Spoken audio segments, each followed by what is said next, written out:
You know your foreign policy speech has gone absolutely swimmingly when the shadow foreign secretary calls you Beijing's useful idiot before the applause has even died down. Keir Starmer just delivered what he called the biggest shift in British foreign policy since Brexit, talking about a mature relationship with China.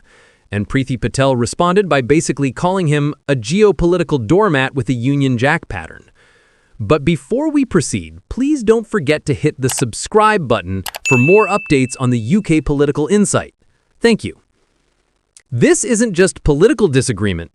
This is a full-blown diplomatic demolition derby, and we're about to break down every glorious detail of how a Guildhall speech turned into an international incident faster than you can say trade deficit. Buckle up, because this is UK Political Insight, and we're diving into why Westminster is now arguing over who's cozier with the Chinese Communist Party than a panda in a bamboo forest. Let me paint you a picture. Monday evening, Guildhall, very fancy, very traditional, the sort of place where important people say important things while wearing important suits.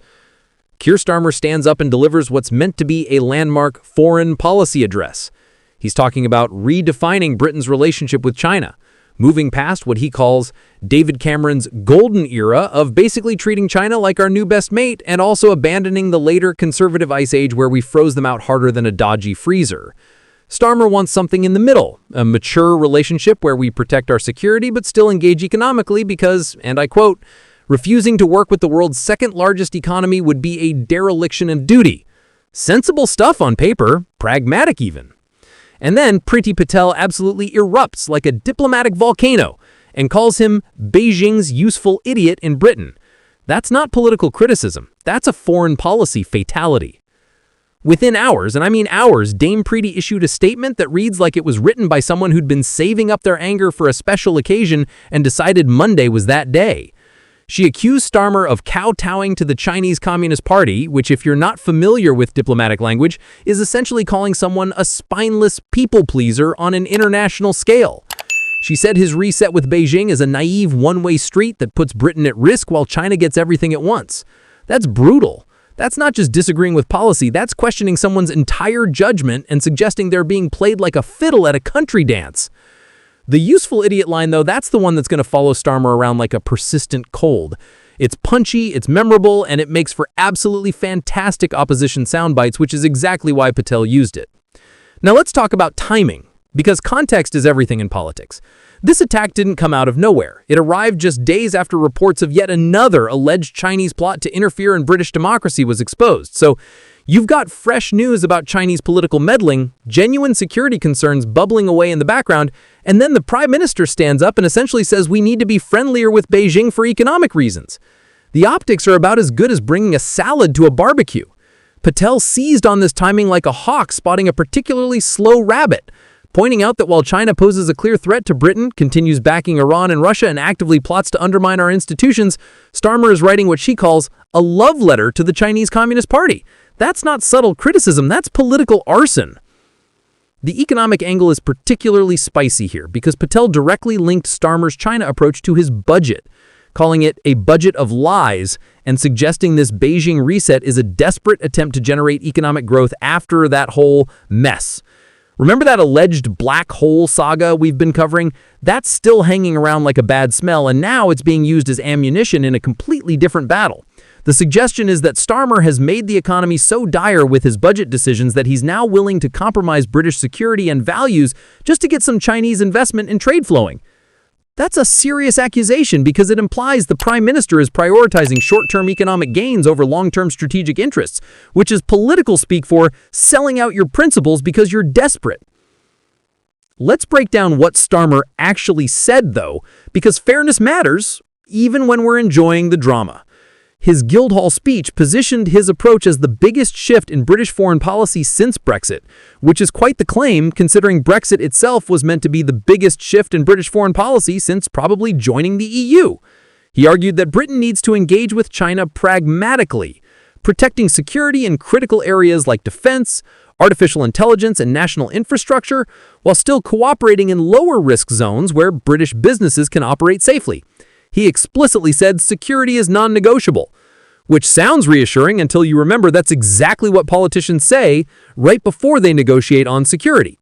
His argument essentially boils down to, we can't ignore an economy that massive. British businesses need clarity and support to compete, and refusing to engage would be irresponsible.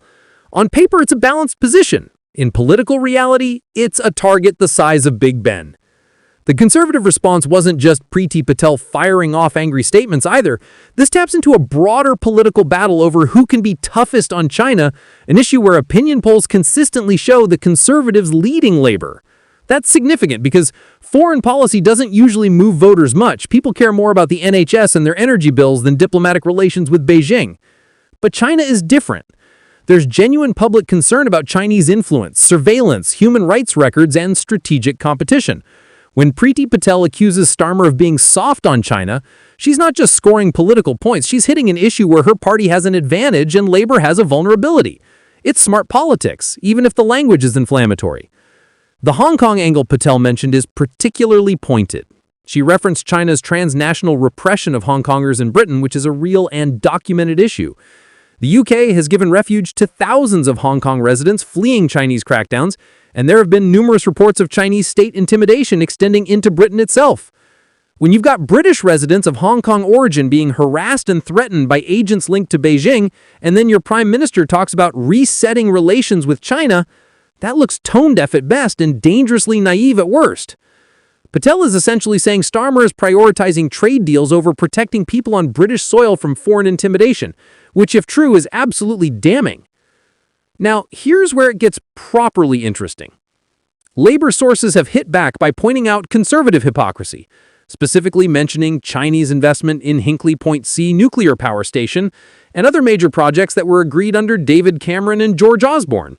That's the golden era Starmer himself referenced when the Conservatives were absolutely falling over themselves to attract Chinese investment, rolling out the red carpet for President Xi and talking about Britain being China's best friend in the West.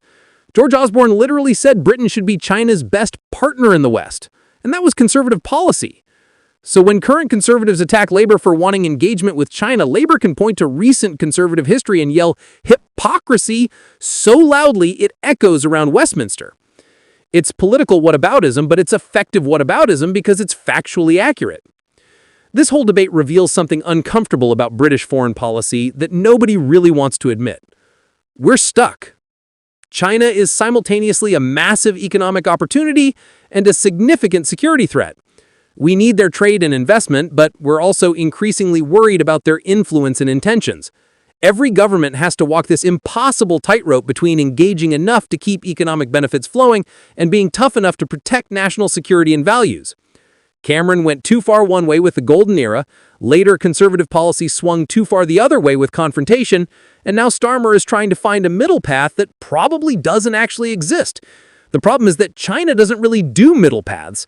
They want deference and cooperation on their terms, and any attempt to selectively engage while protecting security interests is going to be difficult at best and potentially futile at worst. The useful idiot phrase is particularly loaded because it has historical connotations. The term originated during the Cold War to describe Western sympathizers who unknowingly helped Soviet interests by being naive about communist intentions. By using that specific phrase, Patel is drawing a direct parallel between Starmer's China policy and Cold War-era appeasement of hostile powers. That's not accidental. It's deliberately chosen language designed to frame Starmer as not just wrong, but dangerously naive in a way that compromises British interests. It suggests he's being manipulated without even realizing it, which is about the most devastating thing you can say about a leader's foreign policy judgment. The timing relative to the budget is also crucial here. If Starmer's government had strong economic numbers, rising growth, business confidence surging, then his China policy could be framed as strategic engagement from a position of strength. But coming after a budget that's been controversial at best and economically damaging at worst, according to critics, it looks like desperation. It looks like a government that's run out of ideas for generating growth domestically and is now turning to Beijing with cap in hand, hoping for investment and trade to paper over the cracks. That's the narrative Patel is building, and narratives matter in politics sometimes more than actual facts. What's also fascinating is how this plays internationally. Britain is trying to position itself as a key player in the post-Brexit world, maintaining special relations with America while building new partnerships globally. The United States is increasingly hawkish on China under both Democratic and Republican leadership. Australia, another close British ally, has had numerous confrontations with Beijing. If Britain is seen as going soft on China while our closest allies are hardening their positions, that creates diplomatic awkwardness and potentially undermines our influence. Starmer might argue he's being pragmatic and independent, but Patel is arguing he's being isolated and naive. Which interpretation sticks will depend partly on how China itself responds and partly on whether Starmer's approach delivers actual results. The broader question here is what mature engagement with China actually looks like in practice. Starmer says security is non-negotiable, but we can cooperate in lower-risk zones. Sounds reasonable until you start defining what's actually low risk. Is financial services low risk when there are concerns about Chinese state influence in banking? Is technology cooperation low risk when China is